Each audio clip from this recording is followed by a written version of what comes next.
السلام علیکم دوستوں، کیسے ہیں؟ امید ہے کہ آپ سب خیریت سے ہوں گے۔ آئیے جانتے ہیں دجال کے بارے میں۔ دجال کب اور کہاں اور کس جگہ آئے گا، آئیے سنتے ہیں۔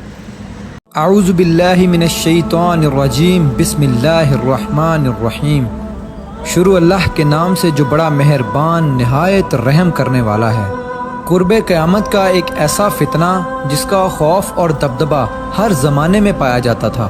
اس فتنے کا ذکر اگر صحابہ کرام کی مجلس میں ہو جاتا تو صحابہ زارو قطار رونا شروع کر دیتے اور اس فتنے سے اللہ پاک کی پناہ مانگتے۔ دوستو، آج کی اس ویڈیو میں بات کروں گا اس کائنات کے سب سے بڑے فتنے کی، یعنی دجال کی۔ یہ دجال کون ہے اور دجال حقیقت میں کس شخصیت کا نام ہے؟ دجال کی پیدائش کب اور کیسے ہوئی اور دجال کے ماں باپ کون ہیں؟ اور کیا حضور پاک صلی اللہ علیہ وآلہ وسلم کے زمانے میں بھی دجال موجود تھا؟ دجال اس وقت کہاں ہے اور دجال اس دنیا میں کب ظاہر ہوگا؟ دوستو، ان سارے سوالوں کے جواب آج کی اس ویڈیو میں آپ کو قرآن و حدیث کی روشنی میں بتاؤں گا، لہٰذا آپ سے درخواست ہے کہ میری اس ویڈیو کو پورا اینڈ تک ضرور دیکھیے گا۔ دوستو، نبی پاک صلی اللہ علیہ وآلہ وسلم نے ارشاد فرمایا کہ قیامت اس وقت تک قائم نہیں ہوگی جب تک کہ دجال اس دنیا میں ظاہر نہ ہو جائے۔ دجال کی ظاہری نشانیاں اور شکل و صورت کے بارے میں نبی پاک صلی اللہ علیہ وآلہ وسلم نے ارشاد فرمایا کہ دجال چھوٹے قد کا ہوگا اور وہ بدصورت ہوگا، اور وہ ایک آنکھ سے اندھا ہوگا اور اس کے دونوں پاؤں ٹیڑھے ہوں گے، اور اس کے جسم میں بہت زیادہ بال ہوں گے، اس کے سر کے بال گھنگریالے ہوں گے، اور اس کا رنگ سرخ یا گندمی ہوگا، اور اس کی ناک طوطے کی چونچ جیسی ہوگی۔ اور دجال کی سب سے واضح نشانی یہ ہوگی کہ اس کے ماتھے پر کاف فا را لکھا ہوگا، جس کو ہر مسلمان پڑھ لے گا، چاہے وہ پڑھا لکھا ہو یا پھر ان پڑھ ہو، لیکن کافر اور فاسق لوگ اس کو نہ پڑھ سکیں گے۔ دوستو، دجال جب اس دنیا میں ظاہر ہوگا تو لوگوں کے سامنے وہ پرہیزگار بن کر رہے گا تاکہ لوگ زیادہ سے زیادہ اس کی پیروی کریں، لیکن اندر سے وہ کافروں کی طرح ظالم ہوگا۔ دجال سب سے پہلے نبوت کا دعویٰ کرے گا، جب اس کے ماننے والوں کی تعداد زیادہ ہو جائے گی تو اس کے بعد یہ خدائی کا دعویٰ کر دے گا۔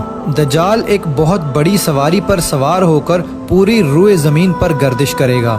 وہ سواری اتنی بڑی ہوگی کہ اس کی آنکھوں کا درمیانی فاصلہ 40 گز ہوگا۔ دوستو، دجال کے پاس بے شمار طاقت اور بے شمار مال و دولت کے خزانے ہوں گے۔ اس روئے زمین کی زیادہ تر نہروں پر اس کا قبضہ ہوگا اور اس کی اجازت کے بغیر کوئی بھی پانی نہ پی سکے گا۔ یہ لوگوں کو گمراہ کرنے کے لیے طرح طرح کی شودہ بازیاں دکھائے گا۔ یہ آسمان کو حکم دے گا تو وہ بارش برسائے گا، یہ زمین کو حکم دے گا تو وہ سبزہ اگائے گی۔ اس وقت دجال اپنے آپ کو خدا کہے گا۔ جو لوگ اس کے پیروکار بن جائیں گے ان کو یہ مالا مال کر دے گا اور وہ لوگ عیش و عشرت کی زندگی گزاریں گے، اور جو لوگ دجال کو خدا ماننے سے انکار کر دیں گے تو یہ ان کو قتل کر دے گا۔ دوستو، دجال بجلی سے بھی زیادہ تیز رفتار سے اس زمین کے اندر گردش کرے گا اور وہ دنیا کے ہر کونے میں جائے گا۔ اس وقت دنیا کے تمام کافر اور اسرائیلی لوگ اس کی حمایت کریں گے اور اس کی جماعت کے ساتھ شامل ہو جائیں گے، لیکن جو سچا مسلمان ہوگا وہ اس کو پہچان لے گا اور اس کو ماننے سے انکار کر دے گا۔ دجال پوری روئے زمین میں فتنہ اور فساد پھیلانے کے بعد مکہ مکرمہ اور مدینہ منورہ کی طرف روانہ ہوگا۔ جب یہ مکہ میں داخل ہونے کی کوشش کرے گا تو اس کو مکہ میں داخل ہونے سے روک دیا جائے گا اور آخرکار مکہ سے ذلیل و خوار ہو کر مدینہ منورہ کی طرف جائے گا۔ اس وقت مدینہ منورہ کے 7 دروازے ہوں گے اور ہر دروازے پر اللہ تبارک و تعالیٰ کی طرف سے ایک نگہبان فرشتہ مقرر ہوگا جو اس کو مدینہ منورہ میں داخل ہونے نہیں دے گا۔ اس وقت دجال مکہ اور مدینہ کے باہر کھڑے ہو کر ایک خوفناک چیخ مارے گا۔ اس وقت مکہ اور مدینہ کے اندر جو بھی لوگ منافقین ہوں گے وہ اس کی آواز سن کر باہر نکل آئیں گے اور دجال کے گروہ میں شامل ہو جائیں گے۔ دوستو، دجال 40 دن تک دنیا میں رہے گا اور آخرکار امام مہدی علیہ السلام اور حضرت عیسیٰ علیہ السلام کے ساتھ اس کا مقابلہ ہوگا۔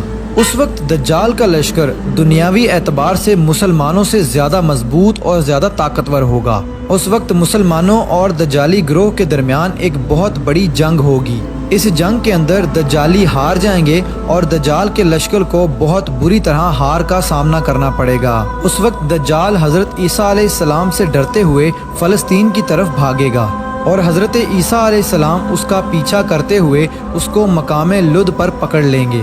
اور اللہ تبارک و تعالیٰ کے حکم سے دجال کو قتل کر دیں گے۔ دوستو اب بات کرتے ہیں کہ دجال کون ہے اور اس کے ماں باپ کون ہیں۔ دجال کی پیدائش کے متعلق مختلف روایات ملتی ہیں، جیسا کہ نبی پاک صلی اللہ علیہ وآلہ وسلم کے دور کی بات ہے کہ جب مسلمان مکہ سے مدینہ کی طرف ہجرت کر رہے تھے کہ انہی دنوں میں مدینہ کے اندر ایک یہودی عورت نے ایک بچے کو جنم دیا جو کہ پیدائشی کانا تھا۔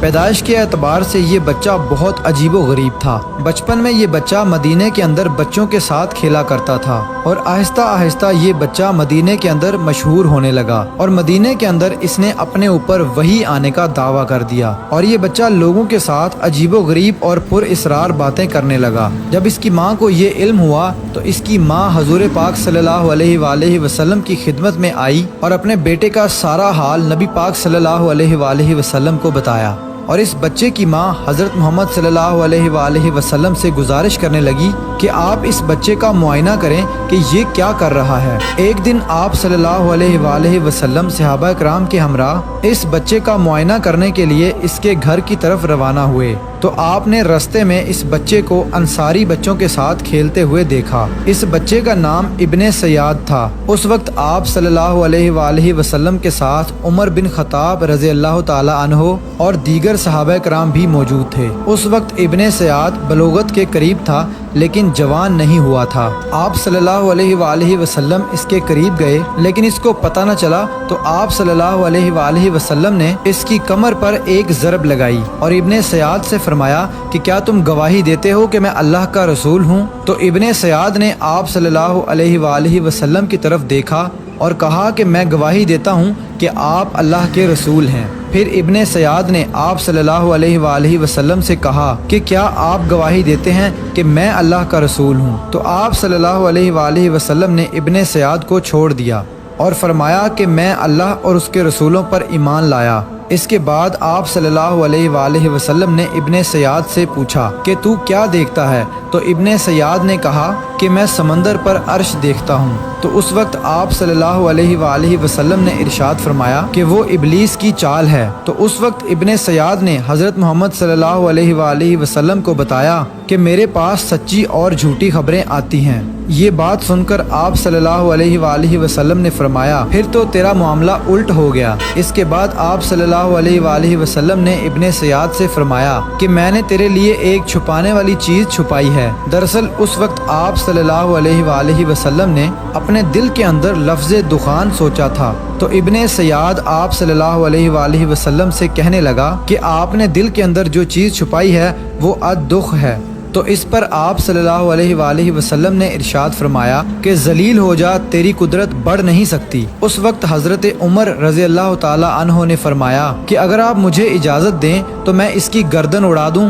اس وقت آپ صلی اللہ علیہ وآلہ وسلم نے ارشاد فرمایا کہ اسے چھوڑ دو، کہ اگر تو یہ سچا ہے تو اسے قتل نہیں کر سکتا، اور اگر یہ جھوٹا ہے تو اسے قتل کرنے میں کوئی بھلائی نہیں۔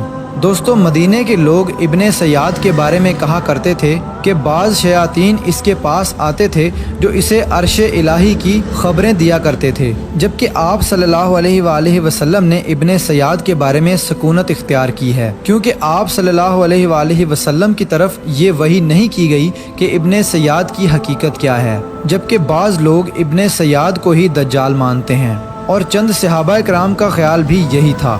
اور ایک دوسری روایت میں ملتا ہے کہ حضرت عمر رضی اللہ تعالی عنہ آپ صلی اللہ علیہ وآلہ وسلم کے سامنے ابن سیاد کو دجال کہا کرتے تھے، لیکن آپ صلی اللہ علیہ وآلہ وسلم نہ ہی اس بات کا اقرار کرتے اور نہ ہی انکار کرتے۔ دوستو ابن سیاد کے اندر ایسی بہت ساری نشانیاں موجود تھی جو کہ ہو بہو دجال کی نشانیاں تھی۔ یہی وجہ ہے کہ اس دور کے اندر صحابہ کرام بھی ابن سیاد کو دجال کہا کرتے تھے، اور بعض مفسرین کا یہ کہنا ہے کہ ابن سیاد ہی وہ شخص ہے جو قیامت کے قریب دجال بن کر ظاہر ہوگا۔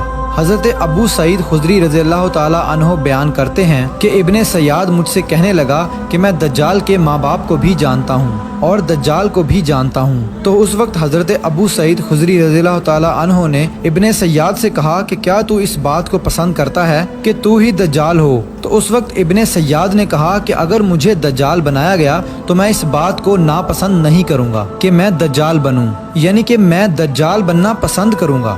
دوستو، بعض مفسرین کا کہنا ہے کہ ابن سیاد دجال نہیں ہے، کیونکہ یہ بعد میں آپ صلی اللہ علیہ وآلہ وسلم پر ایمان لے آیا تھا، بلکہ دجال حضرت سلیمان علیہ السلام کے دور میں جنات اور انسانوں کے ملاپ سے پیدا ہوا تھا اور اس کے ماں باپ کو قتل کر دیا گیا تھا، اور دجال کو ایک جزیرے کے اندر قید کر دیا گیا، اور انسانوں اور جنات کے ملاپ سے پیدا ہونے والا بچہ یعنی کہ دجال آج بھی اسی جزیرے پر قید ہے، اور اس کے ساتھ ساتھ شیطان اس کو ہر بات کی وہیں پر خبر دیتے ہیں۔ دجال کی پیدائش کے بارے میں حضرت امام زرکاری رحمۃ اللہ علیہ بیان کرتے ہیں کہ دجال وہ فتنہ ہے جس کو اللہ تبارک و تعالی نے اس وقت پیدا فرمایا جس وقت حضرت آدم علیہ السلام کو جنت سے نکالا گیا تھا، اور دجال کو بنا ماں باپ کے پیدا کیا گیا۔ دوستو، حقیقت تو یہ ہے کہ دجال قیامت کے قریب ظاہر ہوگا، اور اس کی جو نشانیاں ہوں گی وہ آپ صلی اللہ علیہ وآلہ وسلم کی احادیث میں واضح طور پر مل جاتی ہیں۔ لیکن یہ دجال کہاں ہے،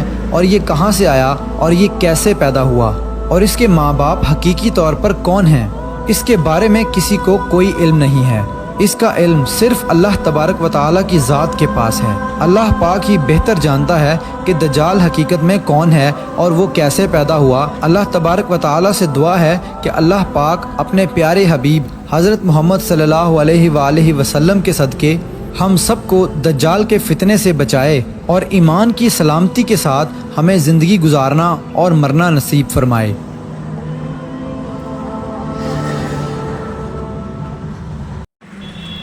اللہ پاک کی بارگاہ میں دعا ہے کہ ہم تمام مسلمانوں کو دجال کے فتنے سے اور ایمان رہتے ہوئے زندگی گزارنے کی توفیق عطا فرمائے۔